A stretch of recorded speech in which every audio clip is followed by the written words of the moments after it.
महाराष्ट्र में जब से पिछला चुनाव हुआ उसके बाद से ही लगातार महाराष्ट्र केंद्र बिंदु बना हुआ है, चर्चा का विषय बना हुआ है। उद्धव ठाकरे की शिवसेना और भाजपा साथ मिलकर के चुनाव लड़ी थी, लेकिन उद्धव ठाकरे फिर आकर के इधर एनडीए के साथ आ गए और इन्होंने सरकार बनाया। और फिर भारतीय जनता पार्टी लगातार वहां पर इन सब लोगों को डिस्टर्ब करती रही, उनका पार्टी तोड़ दी, उनका सिंबल ले ली, उनका पार्टी ले लिया और लगातार 4 साल तक कोर्ट के चक्कर में और विधानसभा के चक्कर में हम सब लोगों ने देखा और खास करके महाराष्ट्र के लोग देख रहे थे कि किस तरीके से अनैतिक तरीके से वो सरकार वहां चलाई गई। तो ये नाराजगी तो है महाराष्ट्र में, अपना महाराष्ट्र में और खास करके मराठा लोगों में ये नाराजगी है और उस नाराजगी का आज तक उसका भुगतान हो रहा है। जो भारतीय जनता पार्टी का जो अपना चरित्र है कि अपने सहयोगियों को खा जाती है, चबा जाती है, वही खाने चबाने की स्थिति में आ गई हो। लेकिन वहाँ जो उनके सहयोगी दल हैं, वो खास करके अजित पवार का एनसीपी और ये शिंदे का शिवसेना, वो दोनों लोग अब वो लोग भी समझ रहे हैं कि ये हमको हजम करने के चक्कर में है और ये तो खेल यहाँ दूसरा चल रहा है। वही एक चीज और है कि भारतीय जनता पार्टी में भी भयंकर अंदर से भी द्वंद्व छिड़ा हुआ है। जो वहां का सर्वमान्य नेता है महाराष्ट्र का गडकरी के इन्होंने इस बीच मोदी जी उनको लगातार बाईपास करते चले जा रहे हैं, जिसके चलते वहां पर भाजपा के अंदर भी एक गहरा चिंतन चल रहा है। और जिस तरीके से पिछले चुनाव में झटका दिया था जनता ने मोदी को, तो मोदी भी धरातल पर गिर गए हैं, बैसाखियों पे चल रहे हैं।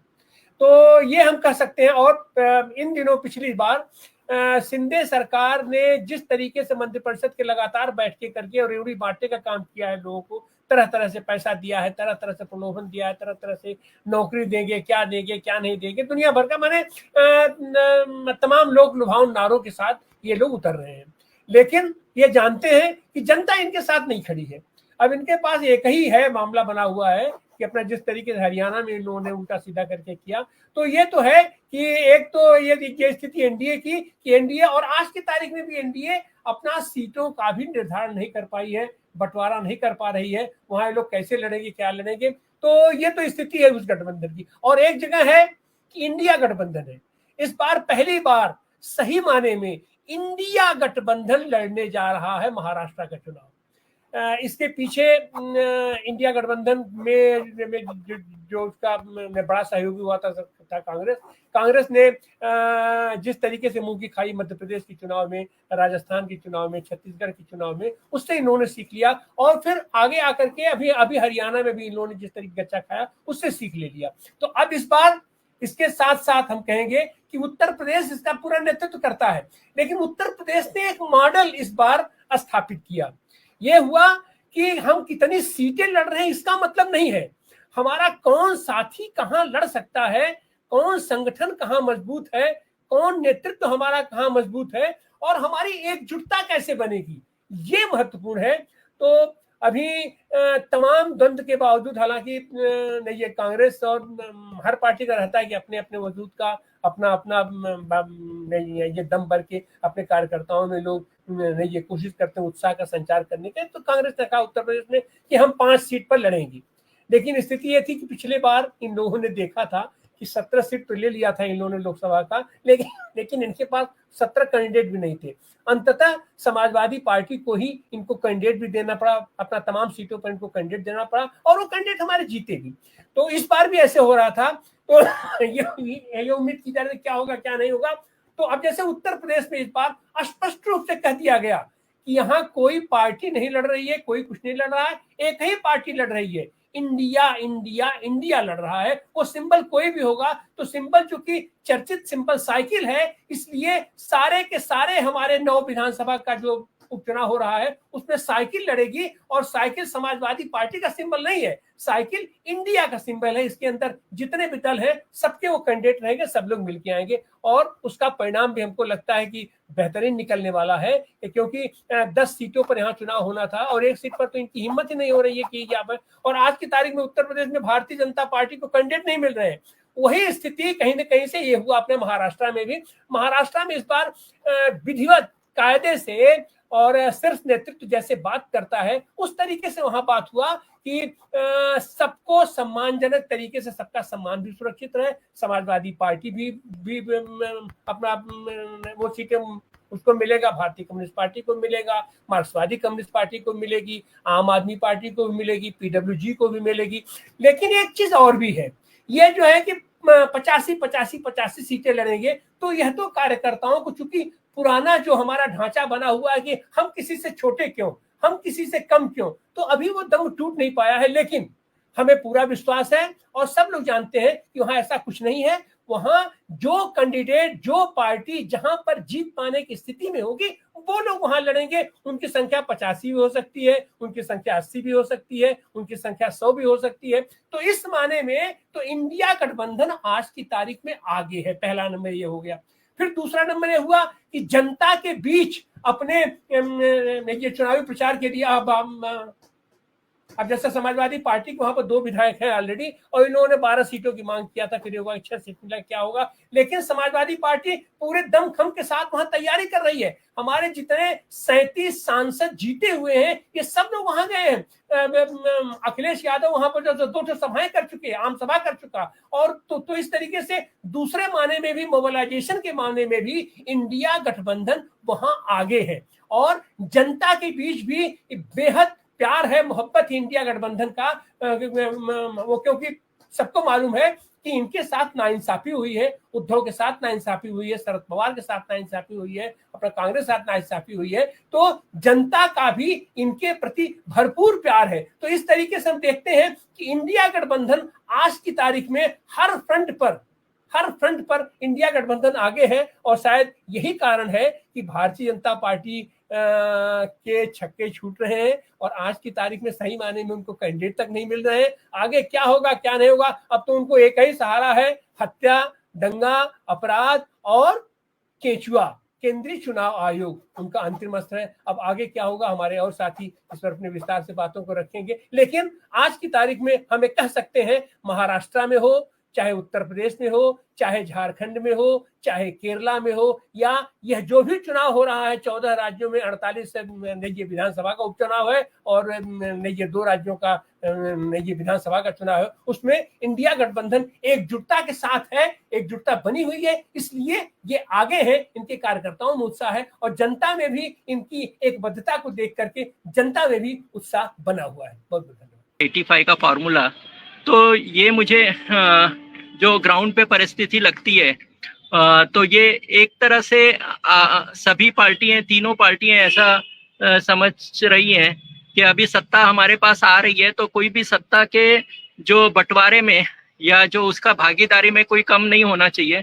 तो सब ने अपना, चाहे किसी का उतनी ताकत हो या नहीं हो, हम किसी से कम नहीं है, वैसे ही है। दोनों पार्टियां आप देख लीजिए, या तीनों पार्टियां, शिवसेना पूरी तरह से उसके सारे के सारे विधायक जो हैं, कुछ विधायकों को छोड़कर वो अपनी पार्टी छोड़ चुके थे।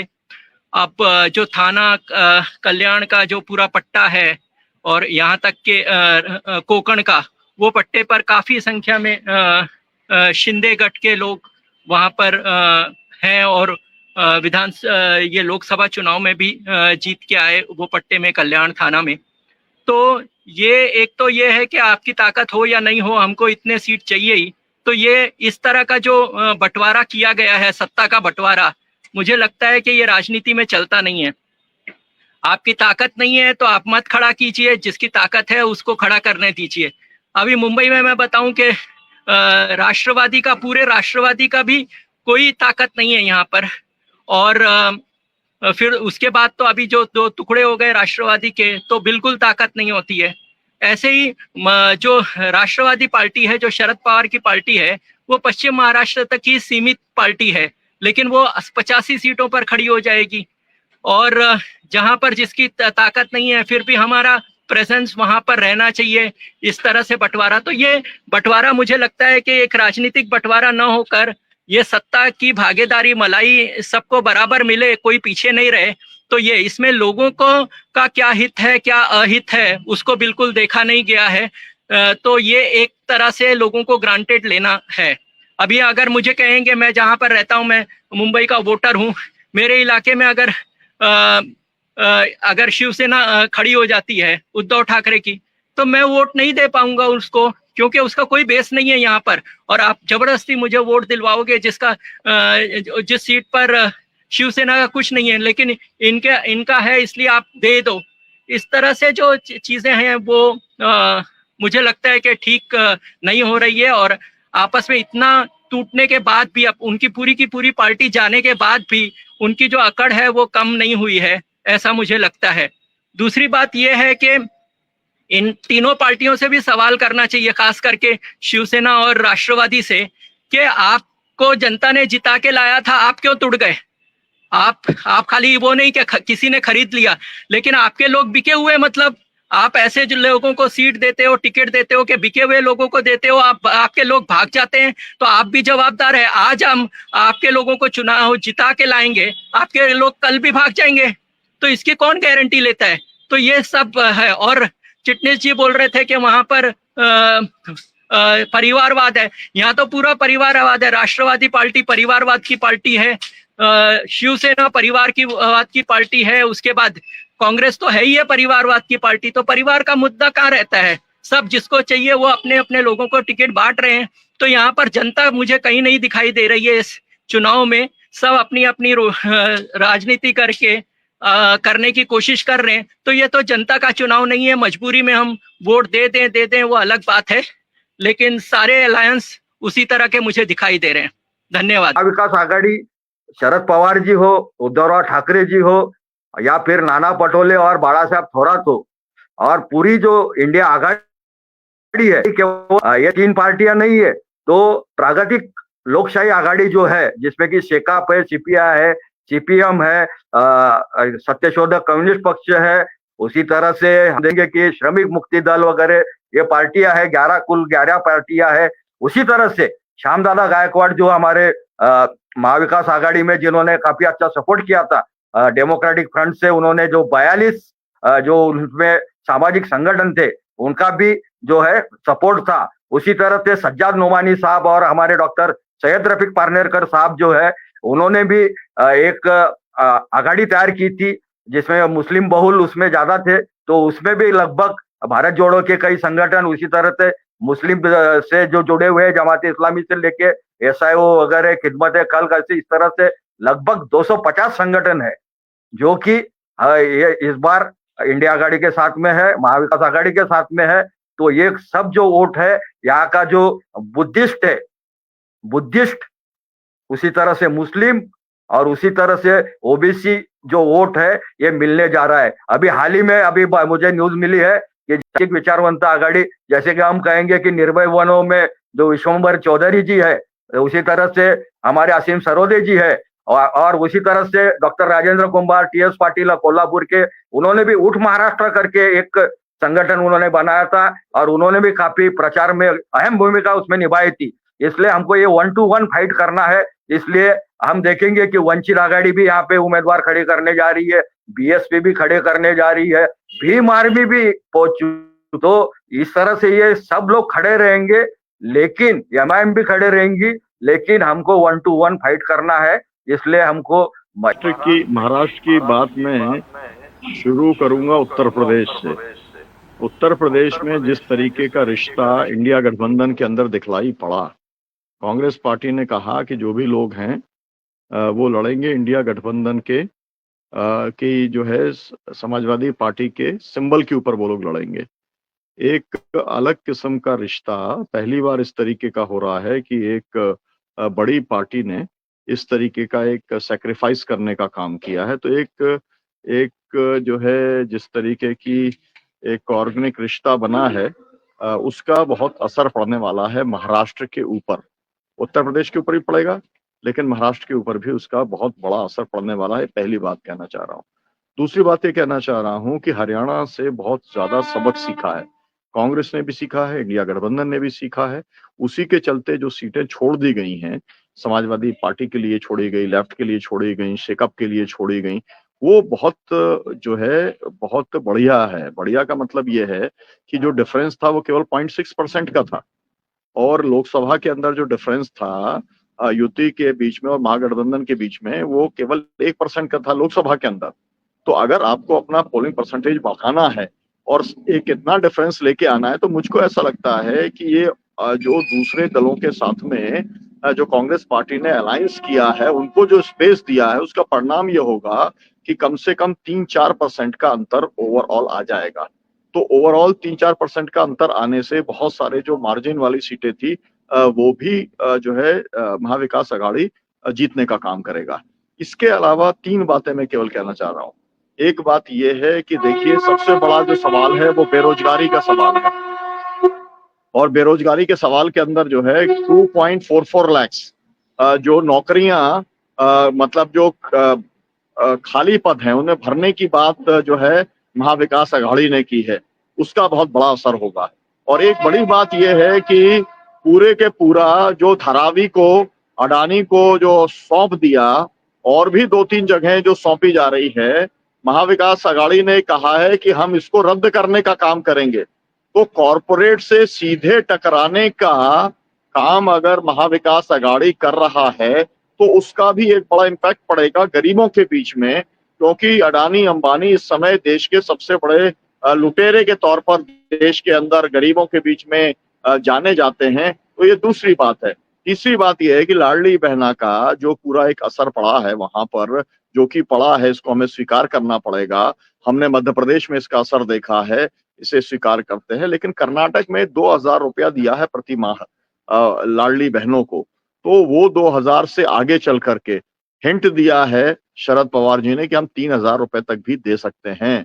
मैं ये कहना चाहता हूं कि अगर मैनिफेस्टो के अंदर ये बात आ जाती है और उसके साथ साथ के अंदर जो है एमएसपी की कानूनी गारंटी की बात आ जाती है, तो फिर कोई भी रोक नहीं सकता महाविकास आघाड़ी को मुद्दों के आधार पर सरकार बनाने के लिए। है कि इंडिया गठबंधन को किस तरीके से उसकी एकजुटता को बनाए रखा जाए, और उसका बेहतरीन उदाहरण हमारे उत्तर प्रदेश ने दिया है। उसका बेहतरीन उदाहरण केरल ने भी दिया है कि जैसे पिछली बार उनके खिलाफ ये बड़ी नेता लड़ गई थी सीपीआई की, तो इस बार वहां पर भी, तो यह कुल जोड़ हटा करके जो भी दल, ये तो सबकी इच्छा रहती है कि हमारा परसेंटेज कैसे बढ़ेगा, क्या नहीं बढ़ेगा, लेकिन आज की तारीख में जो सिंबल दिया है उत्तर प्रदेश ने, ये पूरे इंडिया गठबंधन पर लागू होना चाहिए। और हमको लगता है कि आने वाले दिनों में इसकी सीख लेकर के इंडिया गठबंधन निश्चित रूप से एक समाजवादी विकल्प के ऊपर, एक ये वैचारिकी के आधार पर कार्यक्रमों को भी आगे तय करेगा, और आने वाले दिनों में इंडिया गठबंधन बेहतरीन तरीके से करेगा, लीड करेगा इस पूरे देश को।